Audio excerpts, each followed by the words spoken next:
Hello everyone, my name is Theodoros Aslanidis and this is our presentation for Project 2130 Designing Scientific Applications on GPUs. This project was done as a part of the Summer of HPC 2021 event organized by PRAISE and was led by Professor Ezilmathi Krishnasamy of the University of Luxembourg.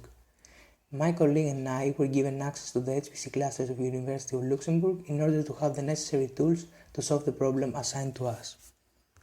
Hey, my name is Martin Storulka and I'll further explain the goals of our project. The purpose of the project is to optimize the performance of the scientific application called topology optimization and minimize as much as possible its execution time. Before I mention in detail the methodology we follow to reach the final result, I will first make a brief reference to the application itself. Topology optimization is a mathematical method that aims to calculate the most appropriate density of each point of an object depending on its criticality in a specific space. The process can be separated into three stages. At first, we define a material block or free volume and we discretize it in elementary blocks. According to a list of constraints and objectives, topological optimization determines if we need or not this elementary block. The sum of these elementary results gives us a proposal of the shape or architecture. The scope of this application can be aerospace, mechanical, biochemical, and civil engineering. The original program given to us makes use of the PETC library, which is specially designed for the development of scientific applications. The library itself provides support for calculations not only for the processor, but also for the graphics card. The aim was to use this library and select the appropriate functions that will allow the use of the GPU for calculating certain time-consuming operations to reduce the execution time. Initially, using the Vitune tool, we were able to get a complete picture of where most of the time is spent. As we can see, the most expensive function is PMPI all reduce, which is an MPI function and it's not our goal to further optimize it as it is defined in the MPI library. The most time-consuming function of the PETC library is MATSOR and is used to solve a linear system.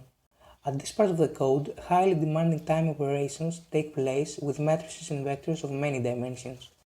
The GPUs are an ideal tool for such cases.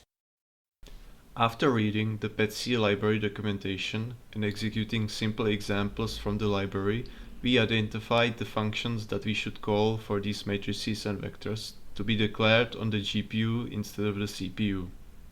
This way, any operation related to the above will be done on the graphics card and the result will then be transferred to the processor.